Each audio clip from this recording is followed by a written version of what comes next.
Olá pessoal, tudo bem? Nós vamos aqui falar hoje, na aula de hoje, sobre a teoria da exoneração tributária. Nós já estudamos a teoria da norma tributária, já vimos a fenomenologia da incidência, vimos que a obrigação tributária é a ocorrência do fato gerador, vimos que não existe obrigação tributária sem fato gerador. Uma vez ocorrido o fato gerador, imediata, automática e infalivelmente nasce a obrigação tributária. E vimos também que o fato gerador é o fato suficiente e imprescindível ao nascimento da obrigação tributária. Pois bem, hoje nós teremos o nosso foco na teoria da exoneração tributária, ou seja, a forma que existe de se evitar o nascimento da obrigação tributária. Veremos que há diferentes métodos, diferentes técnicas. Há algumas técnicas de exoneração que ocorrem mediante atuação na própria norma de incidência tributária, outras não, e isso será objeto da nossa aula de hoje. A norma tributária tem duas partes, nós já vimos, né? O antecedente e o consequente.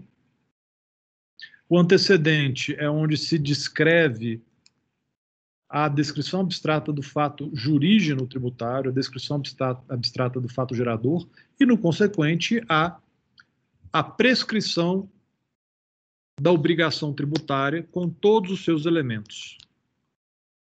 A exoneração tributária pode se dar tanto no antecedente quanto no consequente. Atuando no antecedente da norma, nós temos a regra de imunidade ou a regra de isenção. Seja imunidade ou seja isenção, elas resultam numa exoneração total. Isso porque nós veremos fato imune e fato isento não são fatos geradores de obrigação tributária. Então, decorrem de previsões, no caso da imunidade, previsão necessariamente constitucional, no caso da isenção, necessariamente uma previsão legal, e é importante lembrar que quando nós falamos de norma tributária, nós não estamos fazendo alusão a uma lei, mas sim ao enunciado normativo resultante das leis em vigor, ou resultante do ordenamento jurídico em vigor. Então, quando nós falamos que a imunidade e a isenção ela atuam na hipótese de incidência da norma, ela não estará necessariamente atuando naquela lei específica de instituição do tributo, mas sim na hipótese de incidência daquele comando que resulta do conjunto, do enredo normativo em vigor num determinado momento e num determinado ordenamento jurídico. Então, se é um fato imune ou se é um fato isento, não haverá fato gerador, não será fato gerador de obrigação tributária. Por isso nós dizemos que são hipóteses em que há exoneração total. Algumas pessoas chegam a falar, alguns autores, e vocês poderão enxergar algum dia, né, se aprofundarem seus estudos em matéria tributária, poderão ver algumas decisões que falam em isenção parcial, quando há uma exoneração parcial da obrigação tributária. É uma contradição in terminis. Não existe isenção parcial. Ou o fato é isento e, portanto, não nasce obrigação tributária, ou o fato não é isento e poderá nascer obrigação tributária. Não tem como haver uma incidência mais ou menos da norma. Ou a norma incide e nasce obrigação, ou a norma não incide e não nasce obrigação. Portanto, a isenção não atua no critério quantitativo da norma, ou no comando da norma, ou na intensidade, né, da obrigação tributária. Ela atua no nascimento, né, na fenomenologia da incidência. Ou a norma incide ou não incide. Se é fato imune, não será fato tributário. Se é fato isento, também não será fato tributário. Fato gerador, né? Ou tributável. No comando, também é possível haver exoneração tributária. Pode-se dar mediante redução de alíquota, pode-se dar mediante redução de base de cálculo, pode se dar mediante outros elementos do critério quantitativo, concessão de crédito presumido e etc. São várias formas que podem acontecer uma exoneração no consequente da norma tributária. E a exoneração no consequente da norma, aqui sim, ela pode ser total ou parcial. A exoneração total atuando na alíquota, é possível? É, alíquota zero. Vai ter uma exoneração total. Né? Agora, se reduz a alíquota, né, de 3 para 2, é uma exoneração parcial. É possível ter exoneração total mediante alteração da base de cálculo? Sim, base de cálculo zero redundará numa obrigação igual a zero. Né? Seria uma exoneração total, o que não é comum. Né? A exoneração mediante redução de base de cálculo já não é tão frequente, nem deveria ser tão frequente, mas quando ela acontece, no mais das vezes, nós temos uma redução parcial. E crédito presumido, cuja concessão também poderá ensejar uma exoneração total ou parcial. Na exoneração total, atuando no antecedente normativo, a imunidade, ela vem... Primeiro vamos ver o seu conceito, vamos diferenciar da isenção. Tanto a imunidade quanto a isenção tem um efeito similar, que é o não nascimento da obrigação tributária. Nós veremos mais adiante. Mas é muito importante nós distinguirmos imunidade de isenção. Que apesar de os dois institutos implicarem numa exoneração total, no não nascimento da obrigação tributária, há diferenças relevantes entre imunidade e isenção que não podem ser olvidadas. Imunidade, portanto, seu conceito é uma limitação constitucional ao poder de tributar. É uma regra negativa de competência. Ou seja, a Constituição diz que o ente federado não tem poder para tributar aquele fato descrito como imune. Diferente é o conceito de isenção. A isenção é um benefício fiscal concedido por lei, resultante do exercício do poder de tributar. Essa distinção ela é fundamental. Qual distinção? Na imunidade, não há poder de tributar. O ente não tem competência, porque a própria Constituição retira esta competência do ente tributante. A Constituição, ela a um só tempo, ela outorga e limita a competência tributária, outorga e limita o poder de tributar. Então, quando a Constituição diz compete ao município tributar os imóveis prediais e territoriais situados em zona urbana, essa é a competência dos municípios. Mas essa competência ela é decotada, limitada, dela se extraem os fatos imunes. Por exemplo, se o imóvel for de propriedade da União, do Estado ou de outro município ou do Distrito Federal, porque existe a imunidade intrafederativa.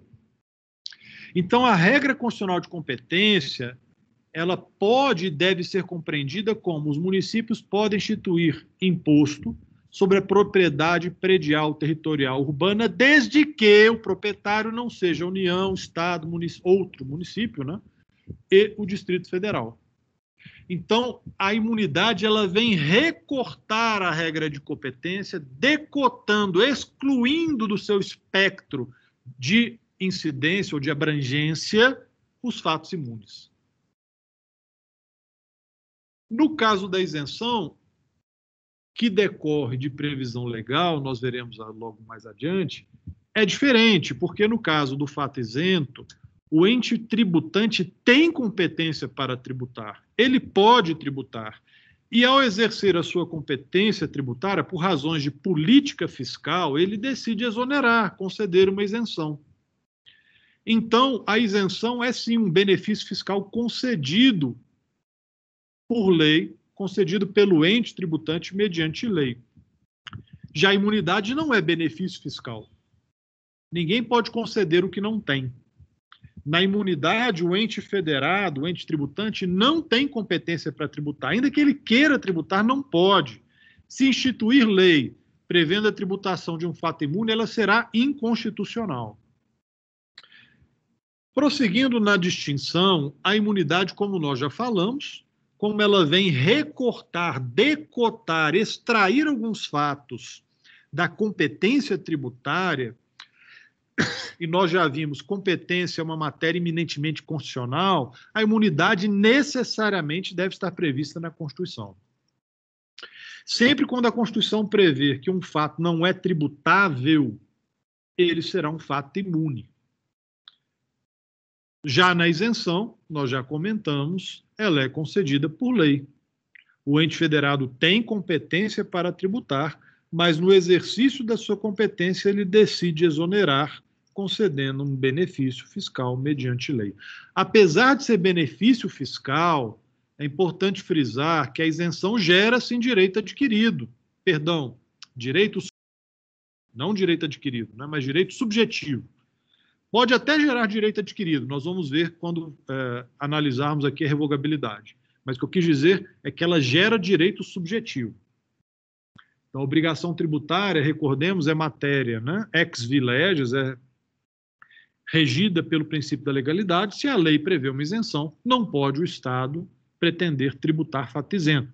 Terá que revogar a lei que concedeu este benefício. Quanto à interpretação, também há distinções muito relevantes. As imunidades são normas dotadas de alta carga axiológica. A imunidade, ela é concedida pelo legislador constituinte, quando o legislador constituinte considera determinados fatos imprescindíveis e necessários para a consecução de valores que são muito caros ao legislador constituinte. São tão caros que são sobrepostos, superam até mesmo o interesse e necessidades arrecadatórias do ente tributante.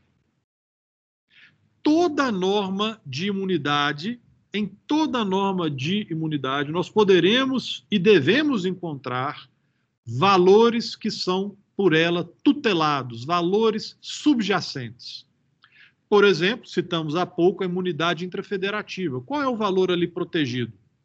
É o pacto federativo, que inclusive é uma cláusula pétrea na Constituição, a forma federal de Estado. Se nós considerarmos, por exemplo, a imunidade, né, de livros, revistas e periódicos, que vem limitar espectro de incidência, por exemplo, do ICMS. Por força dessa imunidade, a competência dos estados para instituir ICMS será, né, os estados poderão tributar operação de circulação de mercadorias, exceto se a mercadoria for livre. E qual é o valor ali albergado? Né? O valor do direito à informação, o direito à formação, o acesso à cultura, que estão diretamente, intimamente ligados à dignidade da pessoa humana. Então, nós sempre veremos e poderemos encontrar, sem grande esforço, os valores tutelados nas normas de imunidade. Por isso, nós dizemos, são normas dotadas de alta carga axiológica. E, por esta razão, comportam uma interpretação extensiva. Elas podem ser interpretadas de forma extensiva, na extensão que, especialmente o Supremo Tribunal Federal, que é o intérprete maior da Constituição, entender adequada para o cumprimento de seus objetivos, para o seu cumprimento teleológico, ou para a implementação e consecução dos valores que foram protegidos pela norma de isenção. Então, por exemplo, se nós olharmos, já citamos a norma de imunidade dos livros, né? Quando ela foi instituída há décadas atrás, a norma era apenas para livros, revistas e periódicos, ponto. Mas o Supremo Tribunal Federal entendeu que a imunidade deveria também atingir o papel destinado à sua impressão. Isso, na época, nem existia livro eletrônico. O Supremo entendeu, para que a norma constitucional pudesse proteger de forma efetiva o valor por ela albergado, conviria uma interpretação extensiva, de forma que abrangesse, ou fosse abrangido pela imunidade, também um papel destinado à impressão de livros, revistas e periódicos. E por esta razão, quando da edição da Constituição de 88, já foi previsto no texto da Constituição a imunidade de livros, revistas e periódicos e o papel destinado à sua impressão. Um outro exemplo podemos dar também de interpretação extensiva neste mesmo dispositivo constitucional. A Constituição de 88, quando foi editada, 30 e poucos anos atrás, não existia livro eletrônico. Quando surgiu o livro eletrônico, as fazendas públicas estaduais pretenderam tributá-lo, sob o seguinte argumento: olha, a imunidade prevista na Constituição é somente a imunidade para livros, revistas e periódicos impressos. Primeiro, nem existia livro eletrônico na época da edição da Constituição. E segundo, tanto se restringe a livros impressos que o próprio texto da Constituição diz livros, revistas e periódicos e o papel destinado à sua impressão. E o que o Supremo Tribunal Federal decidiu? Ele decidiu que o livro eletrônico também está albergado, protegido pela imunidade e não pode ser tributado. Por quê? Entendeu o Supremo que esta era a interpretação mais adequada para que os valores tutelados por essa imunidade pudessem ter a sua maior eficácia, ou eficácia mais adequada. Diferentemente ocorre com a isenção. Em relação à isenção, existe uma previsão do CTN, que nós já vimos ao estudar legislação tributária, mais especificamente a interpretação da legislação tributária. O artigo 111 do CTN prevê a interpretação literal, que nós já vimos, devemos entendê-la como restritiva. Então, não isenção por analogia. Ela, como é uma regra de exceção, excluindo determinado fato que, em princípio, estaria abrangido na hipótese de incidência, ela tem uma interpretação excepcional, exceptiva, ou restritiva. Possibilidade de revogação é o quinto fator de distinção entre imunidade e isenção. A imunidade pode ser revogada? Depende. Caso se entenda que a imunidade é imprescindível para a consecução de valores protegidos pelas cláusulas pétreas da Constituição, ela não pode ser revogada. Nós entendemos, por exemplo, que a imunidade intrafederativa não pode ser revogada nem por emenda constitucional, porque a sua revogação pode comprometer a eficácia do pacto federativo que foi protegido no parágrafo 4º do artigo 60, onde nós encontramos ali as limitações ao poder do legislador constituinte derivado, ao poder constituinte derivado. Portanto, a imunidade interfederativa nem por emenda constitucional. Agora, caso se entenda que uma determinada imunidade não seja imprescindível para a tutela de princípios e valores protegidos pelas cláusulas pétreas do artigo 60, parágrafo 4º do texto da Constituição, então ela pode ser revogada mediante emenda constitucional.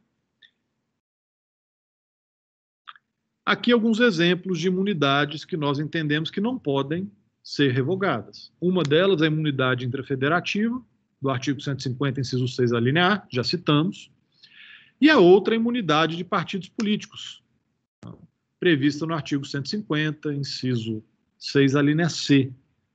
Nós entendemos que essa imunidade ela é imprescindível para o regime democrático. Aqui tem um errinho, está regimente democrático, na verdade é regime democrático, que pode ser comprometido, o nosso regime democrático pluripartidário, se for revogada a imunidade dos partidos políticos.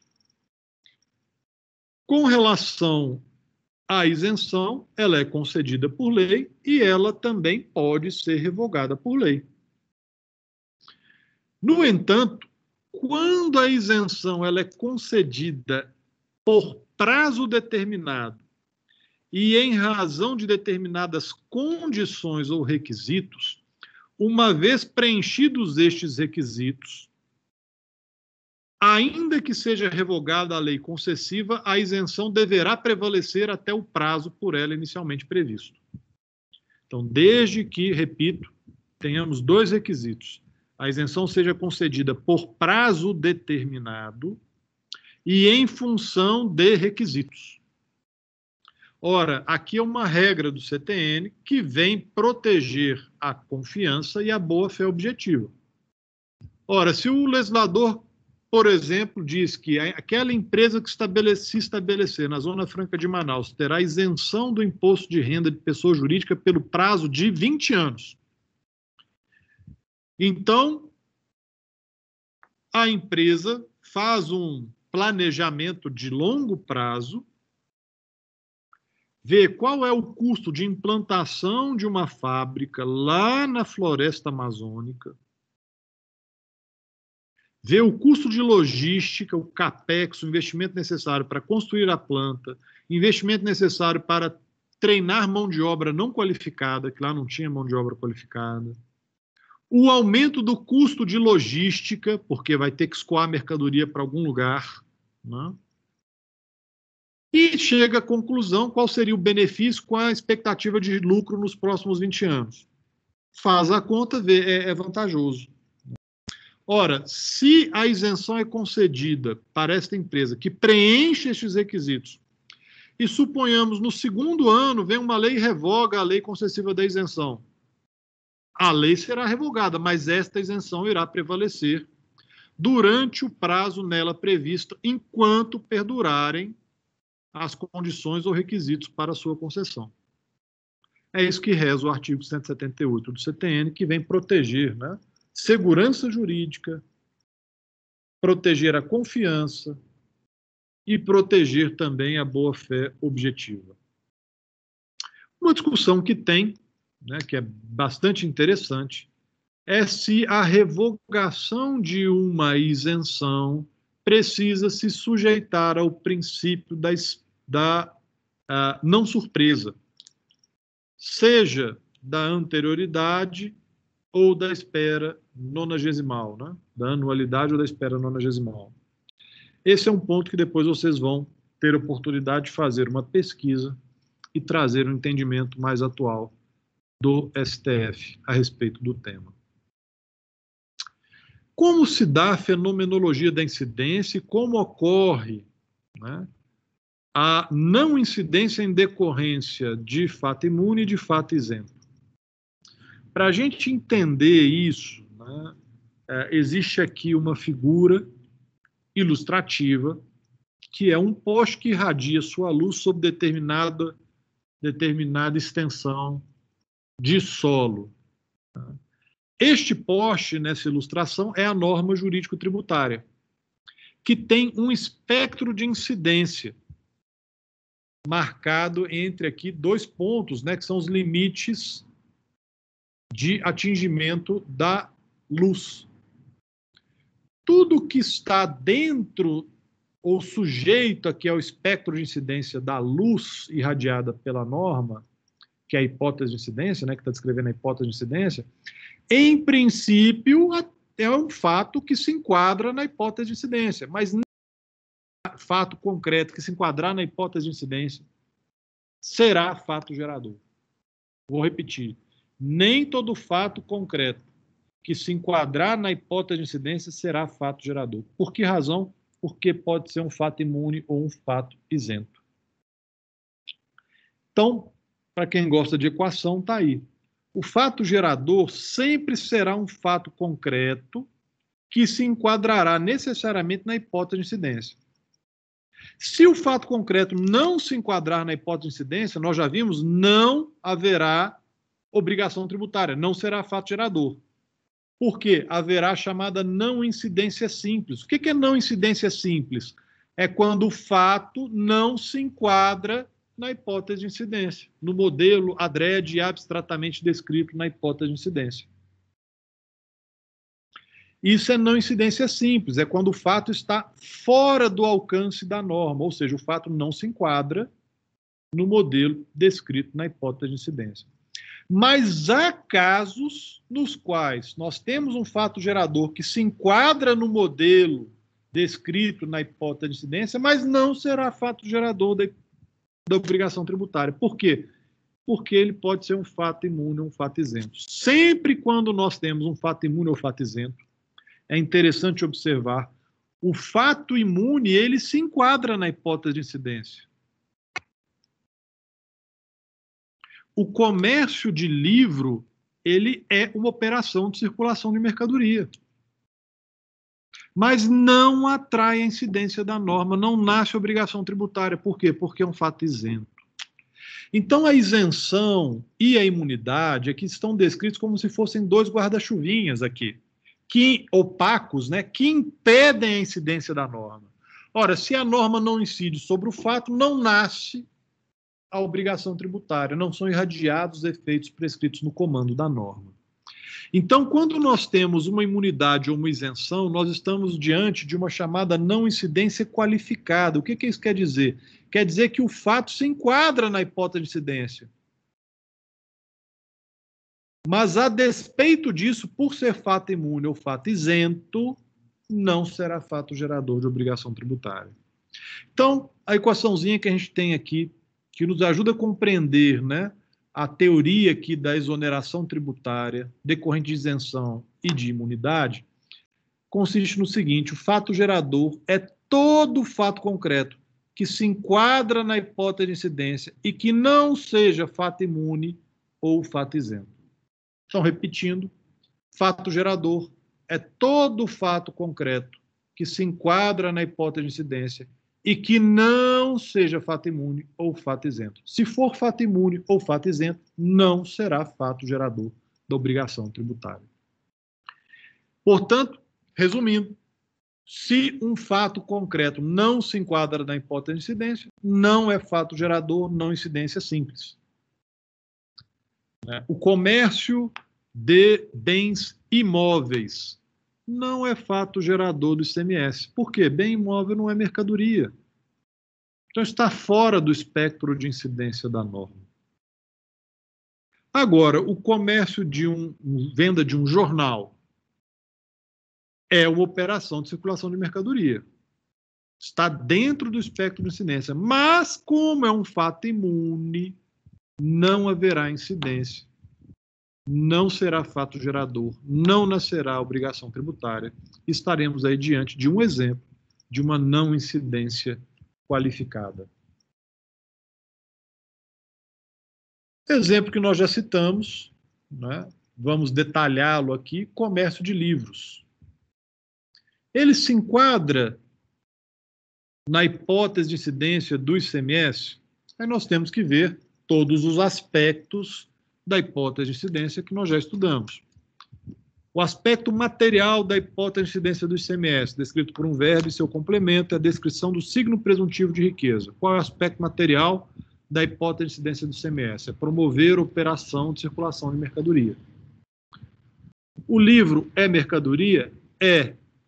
Ocorre a circulação quando ele é vendido? Ocorre. Então está preenchido o aspecto material.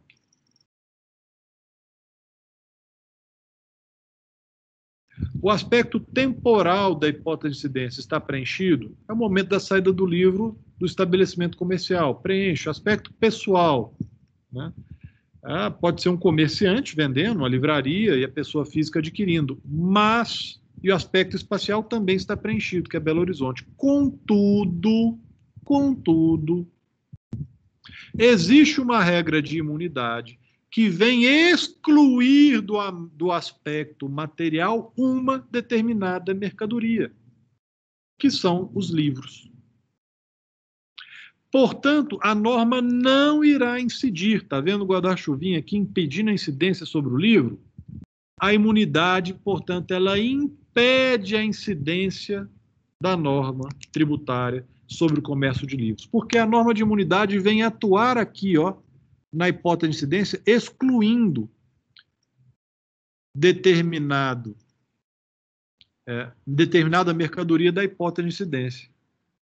Então, nós devemos compreender o aspecto material da hipótese de incidência do ICMS como promover operação de circulação de mercadorias, exceto ou desde que não seja livro. Porque se for livre, será imune. E sendo imune, não haverá incidência, não nasce obrigação tributária. Um exemplo de isenção, não mais de imunidade. O IPI, promover, verbo. Promover o quê? Operação de industrialização. Aspecto temporal, momento da saída, aqui no caso da montadora, né, não da concessionária. Concessionária e consumidor final, ou concessionária e montadora, né? Aspecto espacial, aqui no exemplo é Belo Horizonte. No entanto, não ocorre incidência. Por quê? Porque tem uma regra de isenção. Se nós estamos diante de um automóvel adaptado para portadores de deficiência física que esteja rolada nas hipóteses de isenção da lei, e aqui a lei 89, 89 de 95, não haverá incidência porque há uma isenção. O veículo, ele é industrial? Ele é um bem industrializado? Ele resulta de uma operação de industrialização? Sim. Mas ele não será fato gerador de IPI. Por que razão? Porque existe uma isenção. A isenção, portanto, vai impedir a incidência da norma tributária, muito embora estejamos diante de uma operação de industrialização. Aqui nós temos um exemplo de exoneração parcial. Qual que é o fato gerador do IPVA? Né? Ser proprietário de veículo automóvel. O aspecto temporal, sempre 1º de janeiro de cada ano. O proprietário do automóvel é o contribuinte. Aqui, por exemplo, né, a incidência em São Paulo, ok. No entanto, existe uma norma no estado de São Paulo que reduz a alíquota para os veículos movidos exclusivamente a gás natural, o GNV. Aqui é interessante observar, né, que o tributo acaba exercendo uma função extrafiscal, ou seja, uma função de indução de comportamentos. Aqui nós vemos o tributo como um instrumento de política pública. O tributo servindo para a consecução de valores albergados pela Constituição, que é a preservação do meio ambiente. Então, vem incentivar uma conduta, um comportamento que se revela desejável à luz de outros valores constitucionais. Então, é um estímulo para que os consumidores adquiram veículos movidos a um combustível menos poluente. E não é exoneração total. Está aqui dentro do aspecto de incidência, não está debaixo de nenhum guarda-chuvinha, não tem imunidade, não tem isenção. O que tem aqui? Uma redução de alíquota. Portanto, é uma exoneração parcial. A norma incide, obrigação tributária nasce, mas no critério quantitativo da norma haverá um benefício concedido por lei, né, que é uma redução de alíquota. No caso, é a Lei 13.200/2008 do Estado de São Paulo.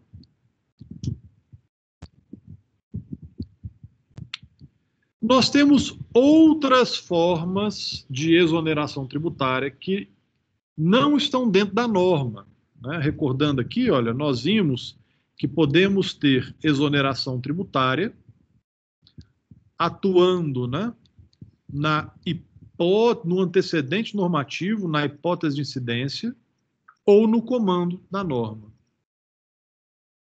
Atuando, né, na hipótese de incidência, excluindo da hipótese de incidência determinados fatos, né, seja mediante por força de imunidade, que exclui até da competência tributária, ou recortando da própria hipótese de incidência mediante isenção, que será sempre uma exoneração total, ou no comando da norma tributária, podendo ser total ou parcial. Então, nós vemos aqui sempre as exonerações, ou essas técnicas ou métodos de exoneração, atuando na norma tributária. Lembrando que norma não é lei, né? Norma é o comando resultante do ordenamento jurídico em vigor. num determinado momento. Pois bem, existe possibilidade de exoneração sem atuação na norma tributária, na hipótese em que a obrigação tributária ela nasce in totum, em sua integralidade, mas em decorrência de uma outra norma, haverá alguma exoneração tributária. Primeira hipótese é a remissão. Está disciplinada de forma geral no artigo 385 do Código Civil, tem previsão expressa no artigo 156 do CTN como uma hipótese de exclusão do crédito tributário, e nada mais é do que o perdão da dívida, né? Então, notem que no caso de remissão, ocorre o fato gerador, fato tributável, portanto, este fato se enquadra na hipótese de incidência, nasce obrigação tributária, correlata à obrigação tributária prescrita no comando da norma, a obrigação nasceu, ela existe, mas por força de uma outra lei, ela será perdoada. Qual é o alcance da norma de remissão? Primeiro, preciso falar, são normas raras. São normas excepcionais, não é comum haver norma de remissão.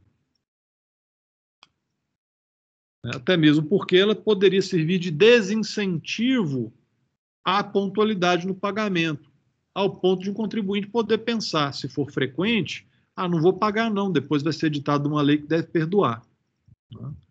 Então, são normas absolutamente raras, né, e que ocorrem em casos muito específicos e excepcionais. E o seu alcance deve ser restringido a determinado tributo, ou a determinado sujeito passivo, ou obrigações de até um determinado, ou circunscrevendo a uma determinada região geográfica, desde que, muita atenção, não viole a isonomia. Não pode a remissão ensejar um tratamento discriminatório, dispensando um tratamento diferente a pessoas que estejam em situações idênticas. E essa situação, para efeitos, do princípio da isonomia em matéria tributária, é sempre de cunho econômico. Então, será preciso, para ser concedida uma remissão, que haja uma diferença de cunho econômico que a justifique ou a determine, de forma que a remissão não viole a isonomia, mas venha atender a isonomia. Então, por exemplo, quando nós temos a remissão, perdão de tributos, para os proprietários de bens imóveis de uma região em que houve um deslizamento em época de chuvas torrenciais. Ou seja, o sujeito até perdeu o imóvel, perdeu a sua casa. Ora, se ele tinha dívida de IPTU, ela pode ser exonerada mediante remissão. Há aí um motivo que justifica e que legitima a concessão da remissão. O que não pode haver é tratamento discriminatório, remindo dívidas de alguns contribuintes de outros não, que estejam em situações econômicas similares. Então, o artigo 172, ele vem disciplinar a tributário na extinção do crédito tributário pela remissão. Ela está prevista no artigo 156, parágrafo 4º, e o 172 vem discipliná-la de forma mais minudente.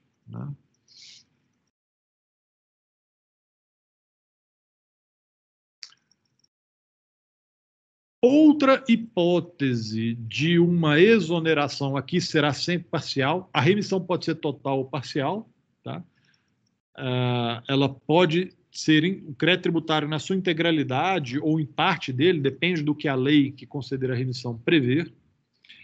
Em relação à anistia, ela sempre será parcial. Por que razão? Porque a anistia atinge exclusivamente as infrações.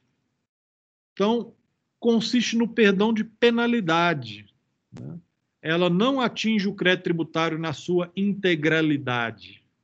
Então, quando se concede uma anistia, se perdoa os acréscimos ou consectários legais do tributo, mas o tributo não. Então, qual a diferença entre a remissão e a anistia? A remissão pode atingir o crédito tributário em sua integralidade, entenda-se, pode atingir o tributo, a sanção, penalidade, né, ou multa, e também os juros. E a anistia somente atinge os consectários legais. A anistia não pode perdoar o tributo, o pagamento do tributo, mas somente as multas e os juros. Pode ainda ser parcial, ou seja, ela perdoa somente parte das multas ou parte dos juros. É muito comum haver anistia quando há exigência de contrapartidas ou mediante alguma contrapartida do sujeito passivo. Então, programas de recuperação de crédito, programas de parcelamento, eles prevêem, vou conceder aqui um desconto de 90% para aqueles devedores com dívidas tributárias, né, com fato gerador num determinado período, né, desde que haja o pagamento do crédito tributário à vista. Né. Então, é muito comum haver condições para a concessão de anistia. Seja remissão, seja anistia, podem ser concedidas em caráter geral, numa lei que seja auto-aplicável, ou em caráter limitado, hipótese em que deverá ser deferido por despacho da autoridade competente, despacho esse individualizado e decorrente do pedido do sujeito passivo interessado. Outra hipótese, além da remissão e da anistia, é a hipótese de devolução de tributos pagos, legalmente pagos. Às vezes, por razões de política fiscal, né, para fomentar determinada atividade, essa é uma fórmula encontrada em algumas hipóteses que podem acontecer. Bom, mais uma vez indicamos aqui a bibliografia sugerida. Toda essa aula encontra-se disposta, né, e exposta com mais detalhes nesse livro de nossa autoria. Nós escrevemos esse livro em homenagem aos nossos alunos. Então, nós sugerimos aí que este livro, para aqueles que quiserem, né, aprofundar, entender um pouquinho melhor a matéria, possam nele estudar. Pois bem, agradeço muito a atenção de vocês. Espero que vocês possam, né, ter aprendido e assimilado essas noções da exoneração tributária, teoria da exoneração tributária. Estes slides que acompanharam a aula estarão dispostos para vocês também em PDF, para que vocês possam acompanhar a exposição da aula. E se houver alguma dúvida, permanecemos à disposição de todos para esclarecimento. Espero que possamos nos encontrar em breve numa aula síncrona. Bons estudos para todos.